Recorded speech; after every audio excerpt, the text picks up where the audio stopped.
Cucu saya lahir 8 tahun yang lalu, dia dilakas, dia dengar cucu saya lahir, dia bikin ini.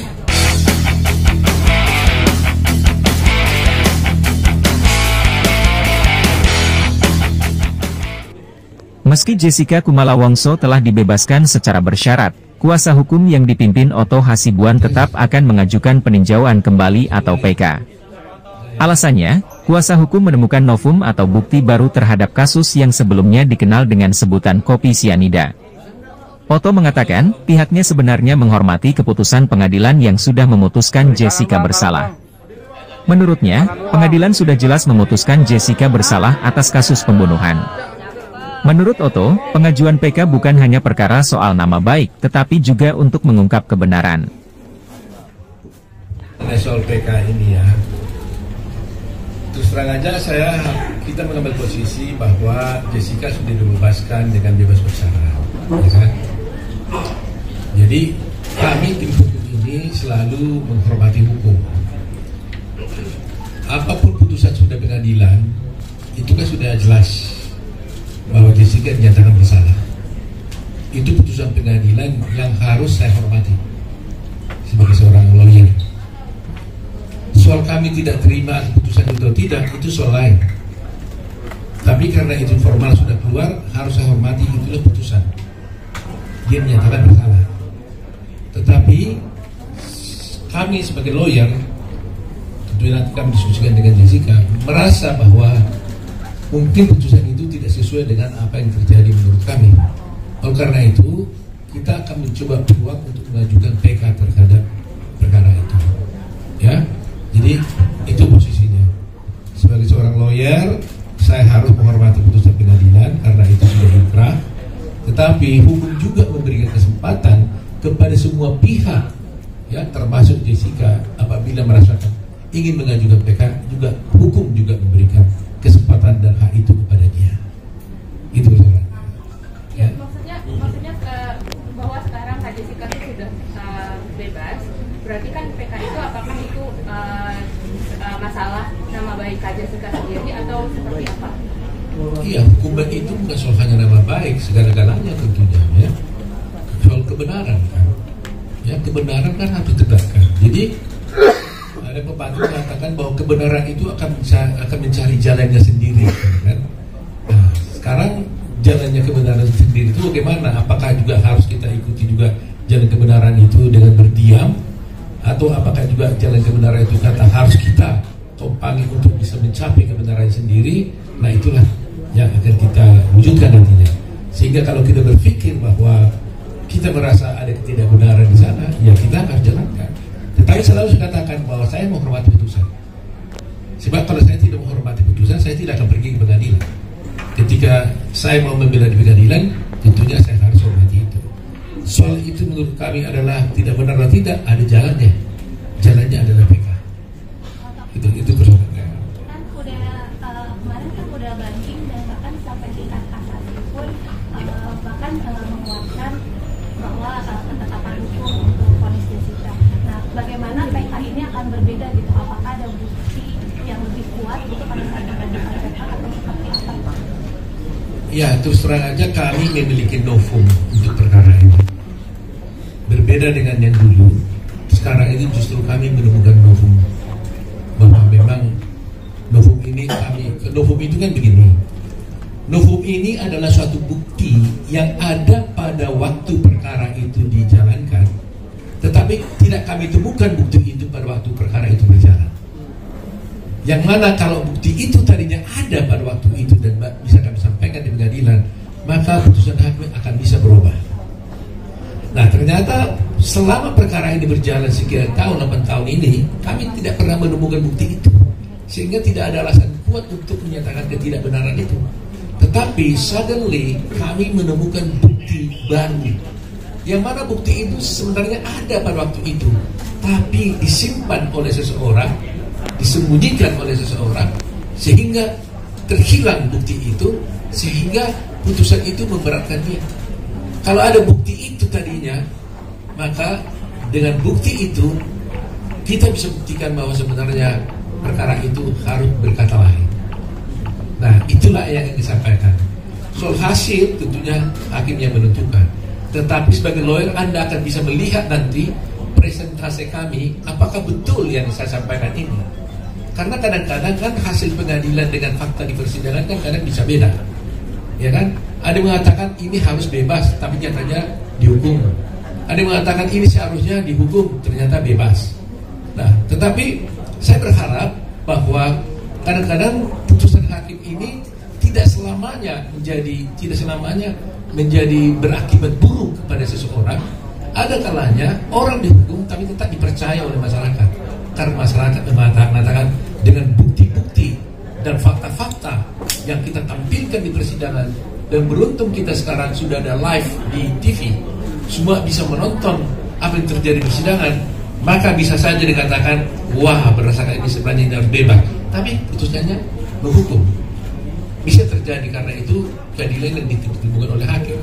Nah, paling tidak kami akan berupaya membuktikan kepada masyarakat bahwa bukti ini ada jelas disembunyikan pada waktu itu, dan kalau kami tunjukkan itu, orang akan tahu, oh berarti benar-benar seharusnya dia harus tidak dihukum, kira-kira begitu. Dan bagi saya itu sudah lebih dari cukup. Jadi buktinya sekarang sudah dipegang sama Pak. Sudah. Ada saksi ini yang menguatkan Berbicara sampai 2032, rencananya selain wajib lapor akan melakukan apa aja kegiatannya? Kalau saya berbincang-bincang di Jessica tadi di mobil saya dengan dia sendiri sampai tadi itu blank aja. Dia blank, dia bilang saya, oh di mana sekarang saya ini? Karena dia sendiri pun sebenarnya surprise juga. Tiba-tiba bebas ini juga dia surprise juga dia. Ya, jadi ya bayangin aja ini baru keluar dari tadi langsung ke situ wawancara, bingung dia nih, lihat pohon pun nggak sempat. Baru saya ajak tadi dia makan karena ada masakan kesukaan dia. Saya tanya waktu tadi malam kemarin, seandainya kau keluar apa yang kau inginkan, katanya. Dia bilang saya mau makan, katanya. Makan apa? Makan sushi. Saya sedih juga dengarnya. Itu aja dia minta, kan yang lain. Dulu saya waktu Australia, saya pengen makan sushi. Di sini nggak ada sushi. Jadi ya bilang oke. Karena itu saya bawa dia ke restoran Takudo ini, saya hanya makan sushi. Itu aja permintaan dia, nggak ada yang lain. Jadi saya tanya, kamu rencanamu apa? Saya nggak tahu om, katanya. Blank, katanya. Jadi habis ini juga nanti mungkin saya harus dia dulu istirahat dulu, baru pikir-pikir 1-2 hari ini, baru dia pikir apa yang harus dilakukannya. Dia bingung sekali. Nah, kalau kalian mungkin ingin lebih tahu, saya ingin bercerita ya pengalaman saya dengan Jessica ini cukup panjang memang. Ya, up and down hubungan saya dengan dia ini. Dia kan kita bisa datang waktu dia sedih. Suasana pasti sedih juga. Kita juga waktu datang ke sana bisa juga waktu itu dia gembira, suasananya kan gembira. Tapi ketika dia tanya kapan saya bebas, itulah satu hal yang tidak bisa saya jawab. Air mata kadang-kadang mau menetes juga, jatuh. Tapi saya tahan. Gitu. Tapi beruntungnya saya dengan dia ini, kalau saya dilihatnya sedikit agak tegang untuk memberikan dia hibur saya. Dia bilang, oh jangan pusing, jangan begitu dong. Nanti kalau om tegang, siapa yang bela saya? Katanya. Jadi sometimes kita saling back up lah, gitu ya. Jadi itu sebabnya kami tidak pernah berputus asa untuk membela dia ini, karena dia cukup pengertian juga, gitu ya. Walaupun kadang-kadang dia merasa gimana om, nah gitu kan. Ya kita kan susah jawabnya. Makanya waktu kemarin itu ada kasus Vina saja, saya merasa guilty feeling. Saya nggak bisa ada orang datang dari kasus Vina ke saya minta tolong, kan itu nggak bisa saya tolak. Tapi kalau saya langsung terjun langsung menangani itu, saya merasa Jessica pasti marah ke saya. Kok itu diurusan saya punya belum selesai? Gitu nggak bro? Kamu ada merasa gitu ya? Nah, lihat deh coba, betul kan? Ngaku dia benar. Saya merasa itu sebabnya teman-teman wartawan seringkali kan minta saya wawancara kan, mungkin 2 minggu masa kesal ke saya kan. 3 minggu ini banyak wartawan kontak saya minta wawancara tentang kasus Vina. Semuanya boleh katakan hampir tidak saya ikuti. Terus terang aja saya jujur hari ini, buka dosa nih, buka kartu saya nih. Saya nggak enak kepada Jessica. Itu aja. Tapi saya tidak tinggalkan kasus itu karena ada tim saya 150 orang yang bantu itu. Ada Jute, ada Ruli dan sebagainya. begitu saya merasa tanggung jawab saya terhadap Jessica ini. Nah, kalau sudah sekarang mungkin sudah mulai sedikit tenang. Kak J sendiri tahu bakal bebas hari ini, dikasih taunya kapan, dan respon Kak J sendiri gimana Pak? Terus terang aja kita juga nggak tahu pastian, cuma memang kita dengar-dengar gitu kan. Tapi kan kita nggak pernah melakukan hal-hal upaya-upaya untuk dibebaskan itu. Jadi sebenarnya lapas yang bisa menceritakan yang sebenarnya ya. Tapi mungkin secara normatif saya tanya waktu mau pulang, saya sendiri baru nanya tadi, Pak siapa tadi itu ya di Bapas, Jessica ini bebas kenapa ya?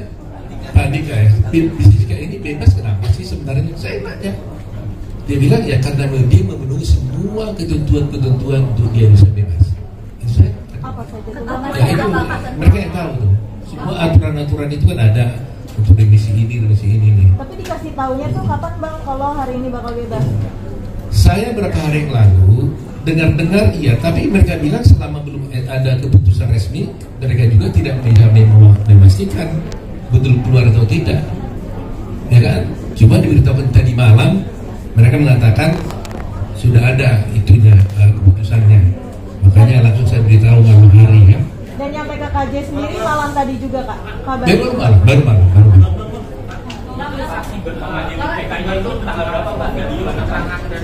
Yang mana sekarang yang tidak bersalah?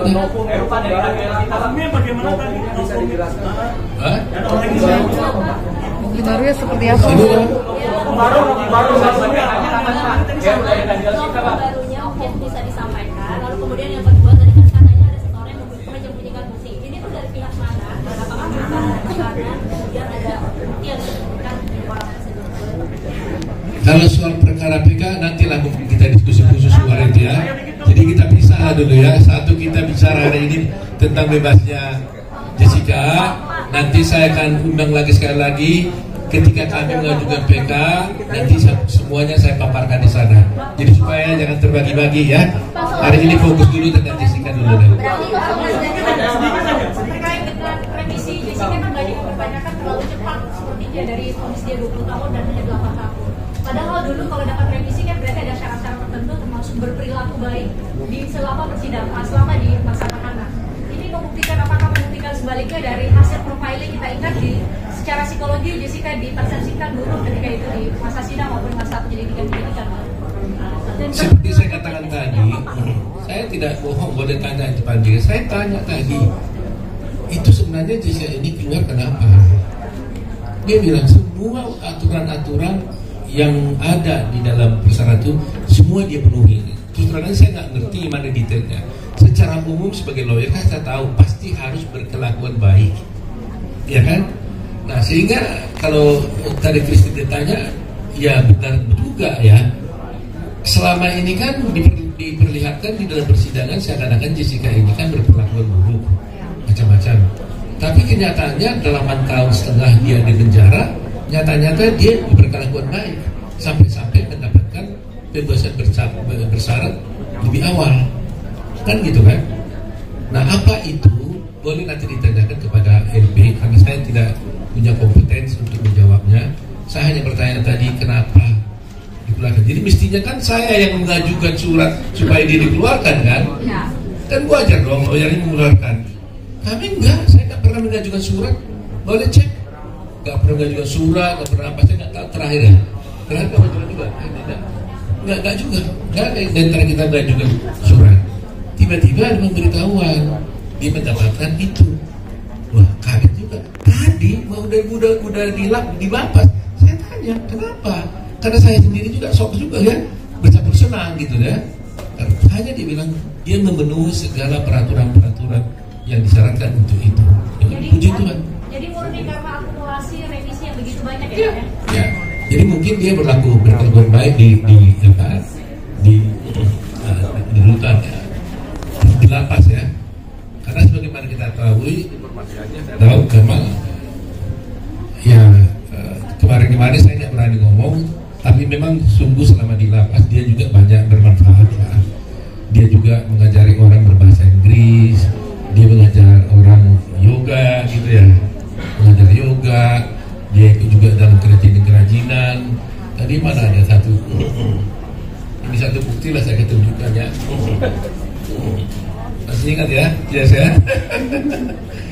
Ini adalah waktu cucu saya lahir 8 tahun yang lalu, dia di lapas. Dia dengar waktu saya lahir, dia bikin ini hasil kerajinan tangan dia sendiri di lapas ini. Dia serahkan. Nah ini putri saya ini yang tadi ya dengar dia keluar datang ke sini tadi, dia bawa ini. Loh, apa itu saya bilang yang dulu dikasih Jessica, saya mau ketemu dia bilang terima kasih katanya. Nah begitulah dia perilaku dia di lapas sampai bikin begini. Dan banyak yang bisa diajarinya di sana membuat seperti ini. Ya, ini katanya apa nih Jessica? Mau jelasin apa ini? Iya, pada saat itu teman-teman saya yang di lapas bikin kerajinan tangan seperti ini, jadi saya berniat untuk belajar. Kebetulan waktu cucunya baru lahir, jadi saya berniat untuk memberikan sesuatu karena keterbatasan yang saya punya. Jadi ya saya bikinlah sesuatu yang handmade yang lebih meaningful untuk cucunya. Jadi hasil tangan karyamu ini. Question of you, Jessica. Can you tell us, you've always maintained your innocence from the beginning. Can you tell us, number one, what was the hardest thing about serving 8.5 years as an innocent man? And number two, what would you say to the family of Mirna Salihin now that you are out? I'd like to hear from you. Please. The hardest thing about being in the hardest thing.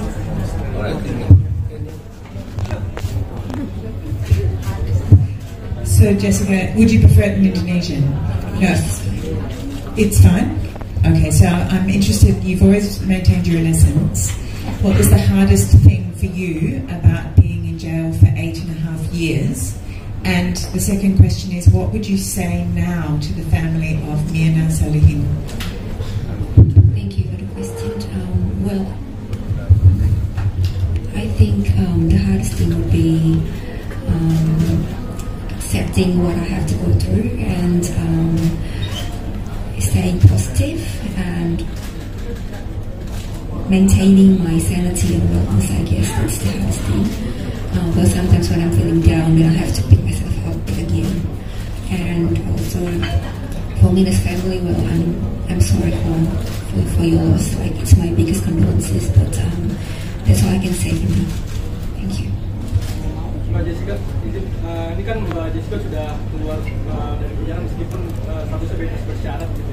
Apakah sejauh ini masih Mbak Jessica mengakui perbuatan yang sebelumnya telah divonis oleh pengadilan, atau bahkan sampai sejauh ini Mbak Jessica membantah telah melakukan perbuatan itu?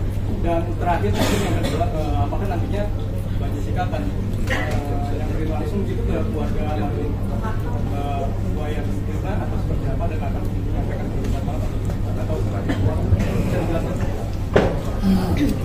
untuk apa yang saya rasakan atau yang saya yakini itu ya ada di biar itu dari kebiasaan diri saya sendiri aja. Cuman kalau misalnya keputusan pengadilan itu mengatakan hal yang dikatakan oleh pengadilan, keputusan pengadilan itu tetap harus saya hormati.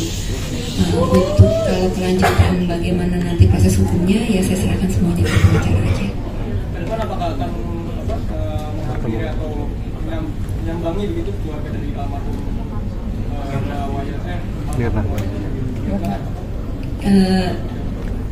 saya untuk nanti malam aja saya belum tahu saya mau ngapain. Jadi saya belum tahu ke depannya saya harus ngapain dan harus apakah saya akan lakukan itu atau tidak. Saya belum gimana ya, belum terpikir karena saya masih baru keluar gitu, masih melihat jalanan, mau melihat yang di luar di sana itu ada apa dulu gitu. Biar saya healing dulu sejenak, baru saya berpikir apa langkah berikutnya.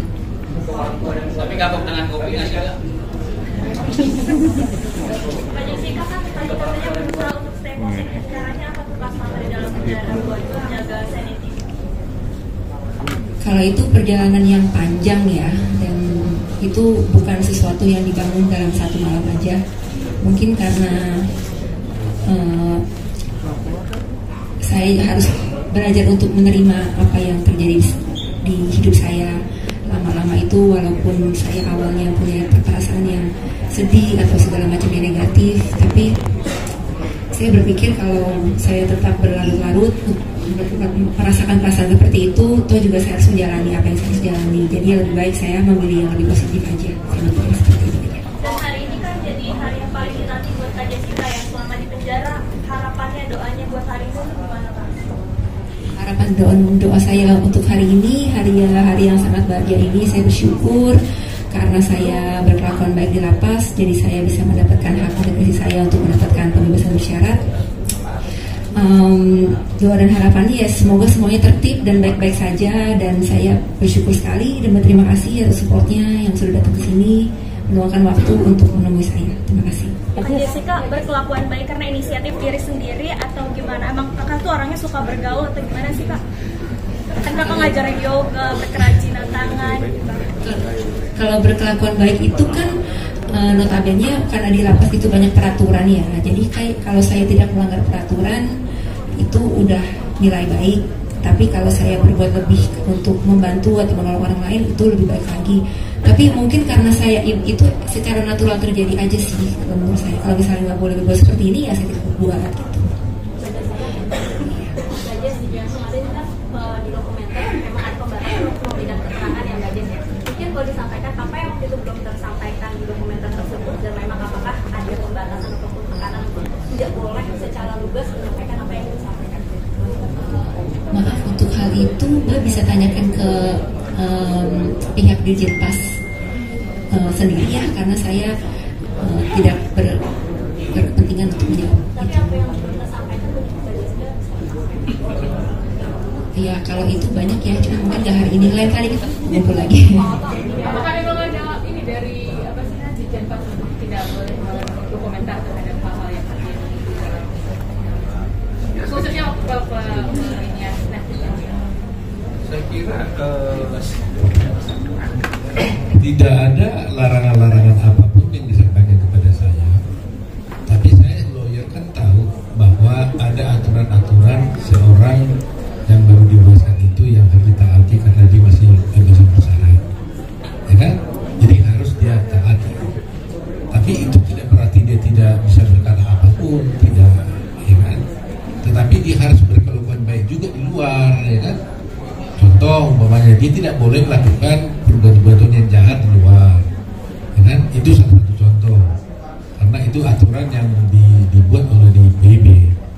Tetapi kalau persoalan apakah seorang terdakwa atau seorang terpidana itu bisa menggunakan haknya di pengadilan, itu nggak pernah dilarang. Nah, itu kan kewajiban yang diatur di dalam undang-undang, bahkan undang-undang dasar, gitu. Hak orang untuk mengajukan haknya ke pengadilan gitu. Itu artinya ini tugas negara sebagai Indonesia khususnya mengenai kasus Jessica Mirna ini dari kuasa hukum sendiri untuk melihat secara luas dan jernih. Dari negara sendiri memang sudah jernih melihat kasus tersebut, dan apakah nanti ada ketika dari jaksa melihat kasus ini, apakah memang ada pembelaan lagi atau memang sampai akhirnya bisa benar-benar bebas secara penuh seperti itu, dan nilai paham untuk masyarakat ini yang bisa menjadi ilham dan pelajaran yang sangat baik untuk masyarakat. Begini ya. Jadi ini zigzag seperti ini ya Pak ya. Faktanya ini kan ada memang korban yang meninggal, yaitu Mirna, ya kan? Jadi bagaimanapun saya harus juga punya perasaan ada orang yang seorang Mirna telah meninggal dan punya ayah dan punya keluarga.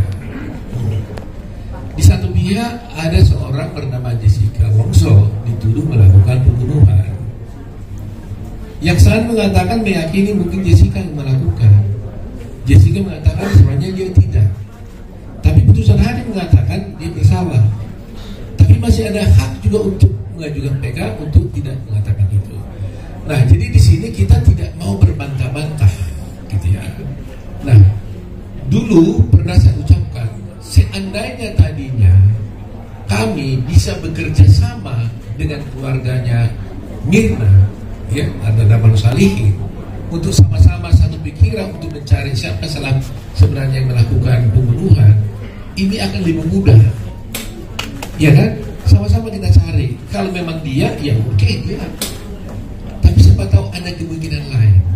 Nah, jadi persoalannya sekarang dilaksanakan menutup suatu kemungkinan, tidak ada kemungkinan lain kecuali dia. Ini yang jadi kita mengalami kesulitan. Kalaulah sedikit mereka buka pintu, siapa tahu memang ada kemungkinan yang lain itu. Inilah sebenarnya yang harus kita cari bersama-sama. Tadinya itu kita harapkan kerjasama yang baik gitu loh. Jadi saya juga sebagai lawyer tidak defend mati-matian sampai rupanya pokoknya tidak. Kita buka bersama-sama fakta-faktanya sebenarnya itu. Nah, kalau datanya bagaimana pembelajaran pada hukum dan sebagainya, saya terus terang aja hanya ingin melihat begini. Banyak kasus ini kan sudah menjadi booming. Bahkan kasus Jessica Wongso, sudah saya tahu itu sudah menjadi pelajaran umum wajib di beberapa universitas. Ya, semua mereka mempelajari ini. Bahkan saya sendiri dengan mahasiswa saya katakan, kalau Anda ingin belajar hukum acara pidana menjadi seorang lawyer, Anda tonton filmnya Jessica Wongso, mulai dari awal sampai akhir, saya jamin dia sudah langsung bisa beracara di pengadilan dengan sempurna. Karena apa? Karena itu langsung contoh konkret dari semua hukum acara yang ada di Indonesia ini. Mulai dari awal, ya, dengan bagaimana soal kesaksian ada di sana. Cukup dia menonton itu, dia lolos di situ. Nah, tetapi saya juga masih melihat ada beberapa hal yang seharusnya harus diluruskan, karena ada beberapa di persidangan itu yang saya lihat itu tidak dilaksanakan dan bahkan diabaikan. Yang sampai sekarang terus terang saja banyak nanti kita soal IPK kita bisa bicara ya. Tapi hanya saya menjelaskan aja. Saya sampai sekarang, bagi saya mungkin Jessica beda. Bagi saya seorang lawyer sebagai seorang dosen, ya, seorang lawyer, sebagai seorang dosen, sebagai seorang ketua umum pradi, seorang yang mendalami hukum, saya terus terang tidak puas dengan putusan itu. Karena apa? Karena bagi saya tidak ada kemungkinan dan tidak mungkin seorang hakim bisa menyatakan seseorang itu mati karena racun. Katakanlah ada seorang di sana tiba-tiba jatuh, meninggal, kemudian hakim mengatakan, oh itu meninggalnya karena cyanida, tanpa diotopsi. Itu tidak mungkin dalam teori hukum manapun. Dan itulah yang saya ajarkan ke mahasiswa saya. Bayangkan aja ada tahapan orang mati tiba-tiba yang bukan karena sakit. Ditanya matinya karena apa? Ya kan? Karena racun. Terus kalau racunnya apa? Masih banyak tahapannya. Tidak mungkin itu bisa terjadi disimpulkan seorang hakim di republik ini maupun di dunia ini tanpa otopsi. Dalam kasus ini Mirna dinyatakan mati karena minum racun dan jenisnya adalah cyanida, padahal dia tidak diotopsi. Apa Anda pernah lihat di republik kita ini ada orang mati yang masuk kasus pembunuhan yang tidak masuk perkara pengadilan yang tidak diotopsi? Kasus Sambo semua diotopsi, Vina kan diotopsi. Tahunnya sama dengan kasus Vina 2016, bersamaan dengan kasusnya Jessica. Cuma kasus dia tenggelam karena Jessica punya itu langsung di live pada waktu itu. Tapi itu juga diotopsi loh tahun 2016. Kenapa Mirna tidak diotopsi? Sehingga hakim mengatakan Mirna mati karena racun dan dia ketahui racunnya cyanida tanpa diotopsi. Dari mana dasarnya? Terus terang aja, saya selalu berharap entah apapun ini, Mahkamah Agung harus menjawab. Apakah seorang hakim bisa menyatakan sebab matinya seseorang yang mati karena tiba-tiba bukan karena sakit dan mati katanya karena racun tanpa otopsi? Kalau harus Mahkamah Agung mengatakan itu bisa, saya takut tunduk, walaupun tidak ada dalam kamus hukum saya. Itu yang harus dijawab oleh Mahkamah Agung dulu, di luar yang lain-lain. Kenapa Mahkamah Agung dan semua hakim mulai dari pengadilan mengabaikan ini? Argumentasi hukum saya mengenai otopsi ini nggak pernah dijawab, tidak pernah dipertimbangkan. Jadi coba bayangkan, bisa nggak Anda terima ada orang mati tiba-tiba jatuh bukan karena sakit, lantas sakit bilang oh itu matinya karena cyanida, tanpa diotopsi. Itulah yang terjadi dalam kasus ini. Jadi ada ketidakpuasan saya secara akademik sebagai seorang lawyer tentang putusan ini. Sementara semua ahli yang diajukan, baik di Indonesia, baik yang dari luar negeri, Australia dan sebagainya, termasuk Singapura, saya tanya semua itu, mereka mengatakan impossible. Seorang mati karena racun itu hanya bisa diketahui kalau diotopsi. Dan kalau itu tidak diotopsi, maka tidak ada kasus, no case. Itulah kira-kira yang menjawab pertanyaan tadi itu ya.